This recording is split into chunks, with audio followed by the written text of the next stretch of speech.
इस वक्त की आपको बड़ी खबर अगर बताएं तो जीतन राम मांझी के आवास पे हम खड़े हैं और यहीं पे अभी नित्यानंद राय पहुंचे हुए थे, यानी कि केंद्रीय गृह राज्य मंत्री। अमूमन हम ऐसे देखते नहीं हैं कि इतनी रात में लोग आपस में मिलें, लेकिन हमें ये भी देखने को मिल रहा है कि किस प्रकार से आपस में जो नेता हैं वो आके मुलाकात कर रहे हैं एक दूसरे से, और बड़ी सियासी जो उलटफेर है वो कहीं ना कहीं देखने को मिल सकती है। और बिहार में सियासी सरगर्मी के बीच एक तरफ बीजेपी विधायक ज्ञानेंद्र सिंह ज्ञानू ने भी बड़ा दावा कर दिया है। उन्होंने कह दिया है कि 2 से 3 दिन में सीएम नीतीश बीजेपी के साथ आ जाएंगे और बातचीत बहुत आगे बढ़ चुकी है। तो वहीं आपकी रोहिणी आचार्य का जो ट्वीट था वो आग में घी डालने जैसा काम हो गया।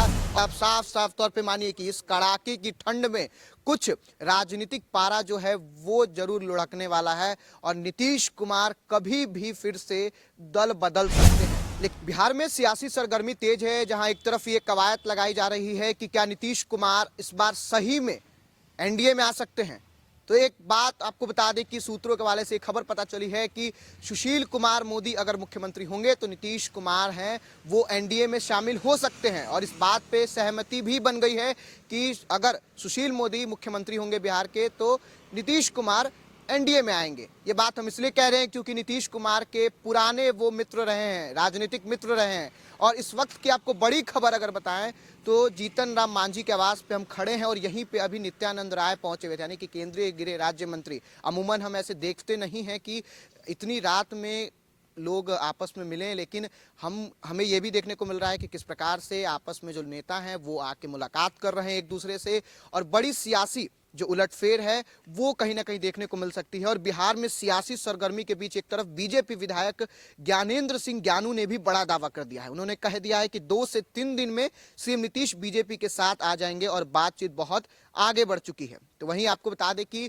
जदयू के जो टूट थी, यानी कि कहा जा रहा था कि 20-25 ऐसे विधायक हैं जो टूट के राजद के पाले में जा सकते हैं, तो इसीलिए नीतीश कुमार इसको पहले भांपते हुए ये डिसीजन ले सकते हैं कि क्या एनडीए में जाना ज्यादा बेहतर होगा। और सबसे बड़ी बात, कल कर्पूरी ठाकुर की जन्म जयंती थी, 100वीं जन्म जयंती थी, और इस अवसर पर परिवारवाद पर जिस तरीके से नीतीश कुमार ने कटाक्ष किया उस पर साफ तौर पर आज रोहिणी आचार्य जो कि लालू की सुपुत्री हैं वो भी कटाक्ष करते हुए और अपने अंदाज में उन्होंने एक्स मीडिया प्लेटफॉर्म जो है उस पर साझा किया अपना पोस्ट और ट्वीट किया। और आपको सबसे बड़ी बात बता दें कि कुछ घंटों के बाद उन्होंने अपना ट्वीट जो है वो डिलीट कर दिया है। हम आपको अगर तस्वीर दिखाएं तो किस तरीके से नित्यानंद राय जो है वो जीतन राम मांझी के आवास से बाहर से निकल रहे हैं मुलाकात करते हुए। और अगर आप चहलकर्मी देखिएगा, अगर बाहर की अगर बात देखिएगा तो सीएम नीतीश के आवास के बाहर जो है सुरक्षा बढ़ा दी गई है।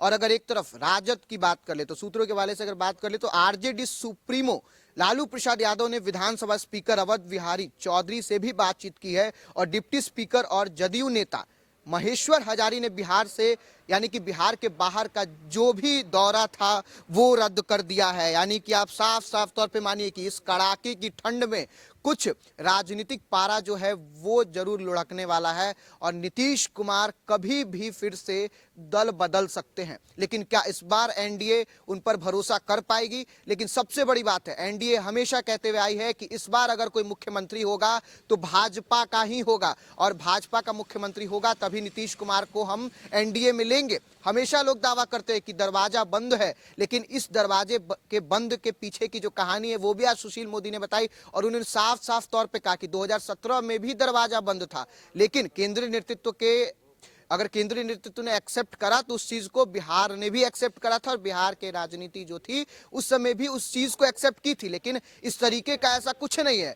और एक बात आप समझ लीजिए, आज सुशील मोदी नीतीश कुमार का तारीफ भी कर रहे थे और एक तरफ प्रधानमंत्री नरेंद्र मोदी का मास्टर स्ट्रोक जो था भारत रत्न कर्पूरी ठाकुर जी को देना, वो एक तरीके से समझिए सोने पे सुहागा हो गया। और दूसरी ओर अगर बात कर ले रोहिणी आचार्य की, तो रोहिणी आचार्य का जो ट्वीट था वो आग में घी डालने जैसा काम हो गया। और सबसे बड़ी हम आपको ये अभी का अपडेट बता रहे हैं कि सुशील मोदी अगर मुख्यमंत्री के तौर पर भाजपा के तौर पे अगर आते हैं बिहार से तो नीतीश कुमार इस चीज को मानने के लिए तैयार हैं, वो एनडीए में जाने के लिए तैयार हैं और ऐसी सहमति जो है वो बन गई है। सूत्रों के हवाले से खबर पता चली। अब देखने योग्य बात यह है कि आने वाले 1 से 2 दिनों में क्या कुछ खबर सामने निकल के आती है। फिलहाल आप देख रहे थे सच टॉक, मैं आपके साथ आशुतोष, धन्यवाद।